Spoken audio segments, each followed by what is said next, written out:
Yo les amis, content de vous retrouver avec ce magnifique playmat. J'espère pouvoir le changer, mais je crois que je vais le changer parce que j'ai quelques playmats qui traînent chez moi parce qu'il y a eu des playmats avec coffret Morpeko. Je dois en avoir un qui traîne et puis il y a eu d'autres playmats, 151. Ça aussi, il faut que je trouve où il est d'ailleurs. Je ne sais absolument pas où il est. Comme ça me permettra de changer un petit peu. Je voulais revenir un petit peu sur un commentaire qui arrive assez régulièrement parce que c'est vrai qu'en ce moment on parle pas mal de cartes. Et surtout des AR, mais bon, souvent moi quand je parle des AR, je parle des AR qui sont encore pas chers, et du coup je trouve que c'est plutôt le bon moment d'acheter quand c'est pas cher plutôt que d'acheter quand ça monte. C'est le constat que j'en fais, et puis je le fais depuis très très longtemps d'ailleurs, souvent je t'ai qu'à parler des cartes promotionnelles à 3-4 balles, des AR, des cartes stamp, toutes ces cartes à petit budget, et c'est là où il faut se positionner évidemment, parce que quand les cartes sont basses, tu n'imagines pas qu'elles puissent diminuer davantage, un petit peu comme les dernières en date qu'on a pu citer. Et puis même si tu es fan des cartes X basiques, là c'est pareil, quand elles sont à moins de 2 euros, tu te dis bon tu prends pas de risque et c'est le bon moment d'acheter. Là évidemment tu as tout un tas de cartes qui ont surréagi, évidemment que ça peut être encore un moment parce que ça peut continuer à monter. Mais d'ailleurs je t'avais même fait une vidéo sur Zénith Suprême où je t'avais dit il est déjà trop tard parce qu'elles ont déjà énormément progressé, et c'est vrai que j'aime pas trop acheter les cartes dans ma collection quand ça a déjà beaucoup évolué, parce que je me dis au final j'étais un peu bête, j'étais un petit peu trop patient sur certaines cartes, et je laisse filer, puis je me dis tant pis, peut-être que j'aurai une bonne occasion, on sait jamais, par exemple dans les vides-greniers tu peux faire de bons achats avec des personnes qui veulent vite se débarrasser d'une carte, donc ils la mettent en dessous du prix on va dire standard du marché, ou tout simplement tomber aussi sur un classeur où les personnes ne sont pas au courant des cartes. Ça arrive aussi en vide-grenier, même si c'est moins fréquent évidemment. Donc je me dis après voilà, quand la carte elle a déjà bien décollé, soit j'attends qu'elle redescende, parce que ça arrive, le Magic Card par exemple c'est un très bon exemple, il est monté très haut, il est redescendu plutôt bas, puis là il est remonté. C'est pas impossible que les cartes fassent des swings comme ça. On l'a vu avec les cartes Rainbow Dracofeu par exemple, on l'a vu avec les cartes Foulard Dracofeu, de Star Étincelante, ça fait des swings. On peut voir ça avec les Altes aussi, rappelle-toi le Rugilune, maintenant il s'est bien calmé, bien redescendu, et ainsi de suite. Et évidemment, c'est jamais trop le bon moment quand tu vois une AR qui vient d'exploser, comme le soporifique, et comme d'autres, il y en a énormément. Mais surtout, ce qui me surprend encore plus, c'est d'avoir un commentaire de dire acheter cette carte-là à ce prix-là, je sais pas moi, par exemple une AR qui valait 15 euros et qui vaut 50 maintenant, personne va vouloir te la racheter. Mais moi, j'ai jamais parlé de revente en fait. C'est ça qui est assez surprenant. J'imagine pas en tous les cas, j'imagine pas la carte en tous les cas comme un investissement, parce que justement, tu as beaucoup de fluctuations sur les cartes. C'est assez compliqué. Et puis d'ailleurs, je ne parle jamais d'investissement. On suit l'évolution de différents prix, du scellé, des cartes et ainsi de suite. Mais si tu veux te positionner sur une carte, 99% du temps, faut le faire avant, quand les prix sont abordables. Et tu le sais, quand un prix est abordable, c'est hyper simple. Tu prends le Fenard, quand il était à 10-15 euros, parce qu'à une époque il était redescendu à 10-15 euros. J'en avais acheté un en vide-grenier d'ailleurs. Je crois que j'en ai eu deux en ouverture, le Fenard, et puis j'ai acheté un en vide-grenier. J'ai du mal à résister quand je vois une carte comme ça, ultra bon marché, aussi magnifique et en état impeccable. Je t'avoue, c'est pour ça que j'en ai 2-3 dans la collection, je pourrais en avoir 10 aussi. C'est un peu compliqué pour moi de résister quand j'ai la carte entre les mains. C'est d'ailleurs le même constat que j'ai pu faire avec le Pikachu promo de EV3.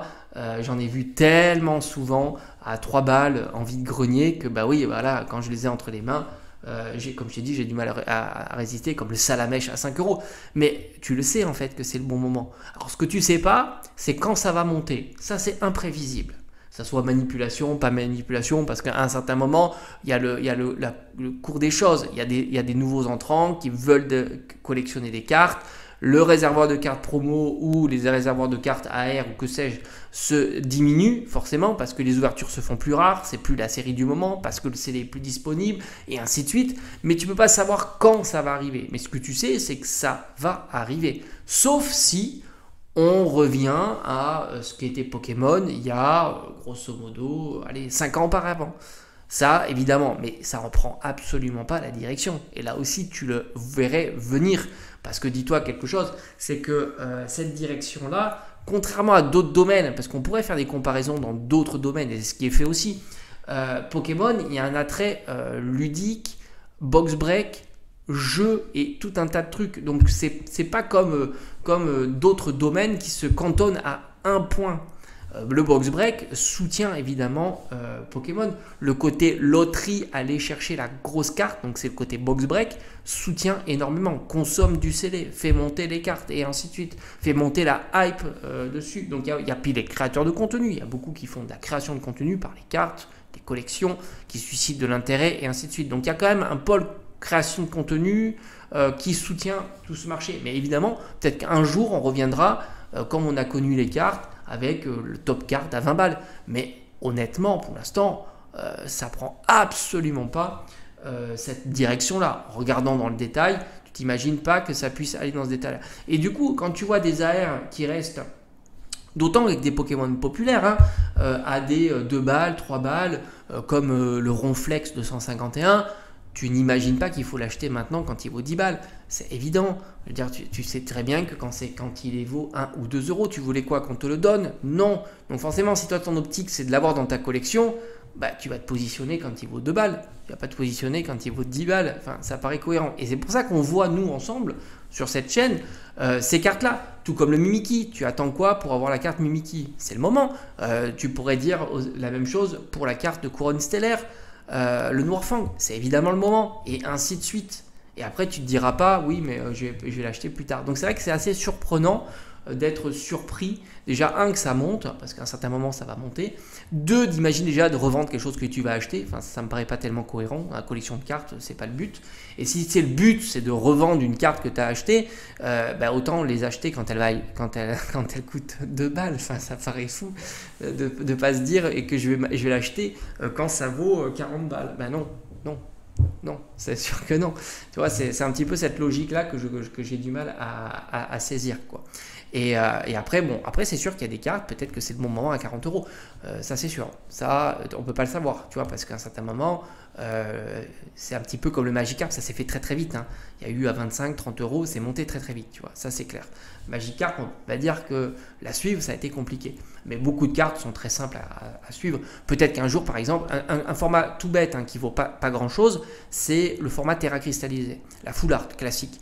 Tu as des tout petits prix hein, sur des full art Terra cristallisés. Moi, j'ai en tête le Tyrannosif, par exemple, de EV3, qui fait qu'une petite apparition, hein, qu'on voit quasiment pas. Je crois qu'elle est déclinée en X et en full art. C'est une carte qui vaut 3 fois rien. Je veux dire, donc, si tu projettes un jour d'imaginer que cette carte-là monte, bah, il faut l'acheter quand elle est à ce niveau-là. Maintenant, c'est vrai qu'on a tendance à vouloir se mettre dans un domaine, sur une carte, quand elle démarre. Mais là, il est un peu trop tard, quoi. Donc c'est pour ça que faut mieux aller quand elle vaut pas cher. Et c'est vrai que c'est pour ça que je t'ai parlé du Ampibidou, par exemple, de Flamme Obsidienne. Il est à 3 euros. Voilà, il est à 3 euros, à moins de te la donner. Et encore, je suis sûr hein, qu'en vide-grenier, dans un petit lot, on va te la donner. Hein. Si tu la négocies, il n'y a pas de souci.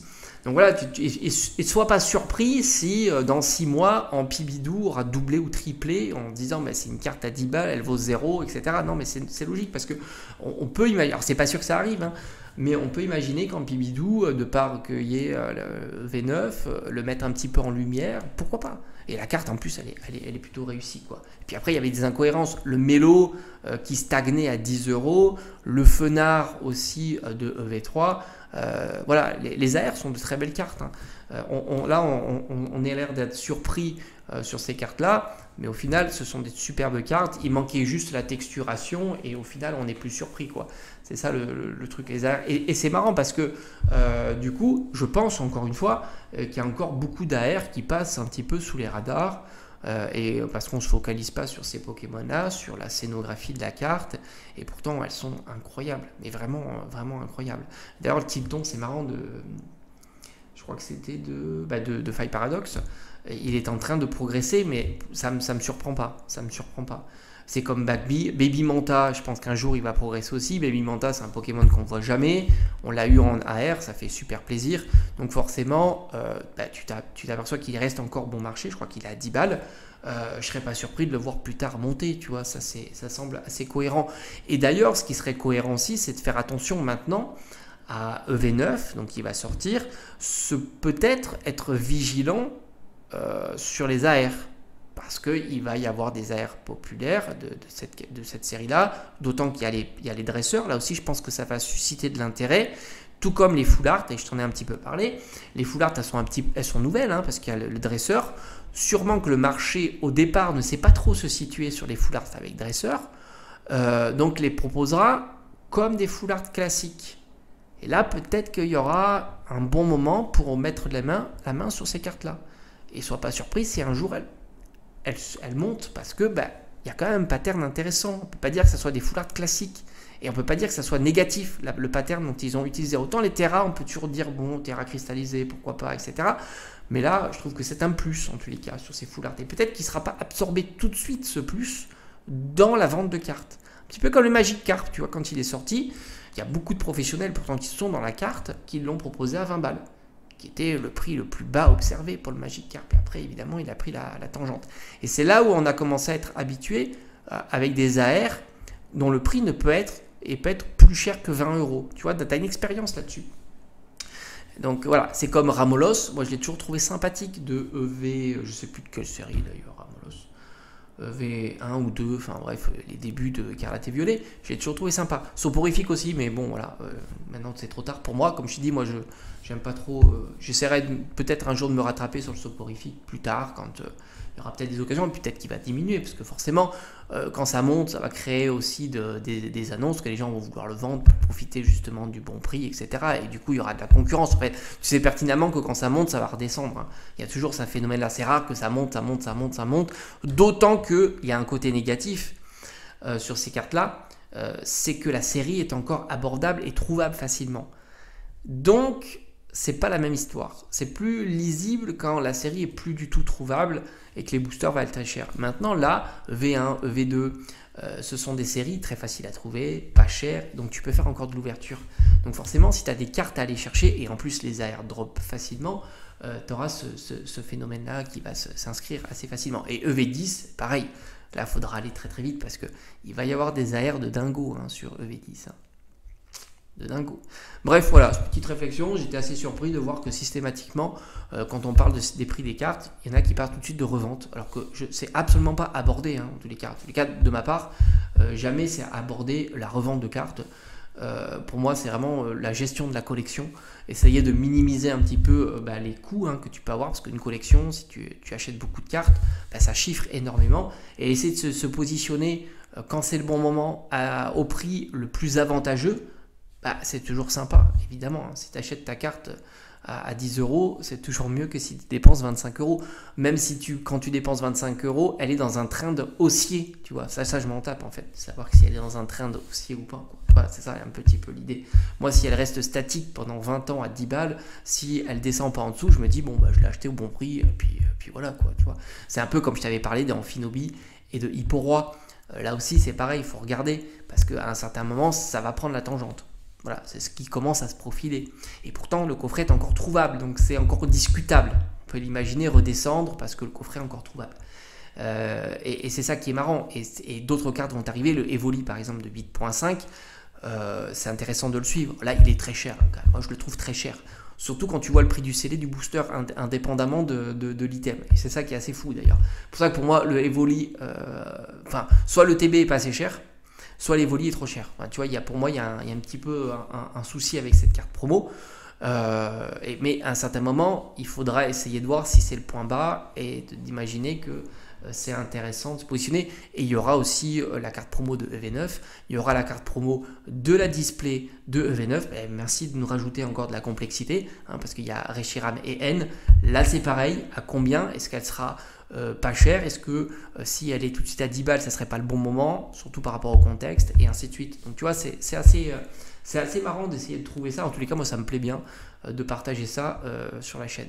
Voilà. Et en tous les cas, il n'y a pas d'idée de revente, parce que j'imagine bien quand tu achètes une carte qui a fait un x3 en 3 jours, ouais, ça va être compliqué, ça c'est certain. Ça c'est certain. Allez, à bientôt.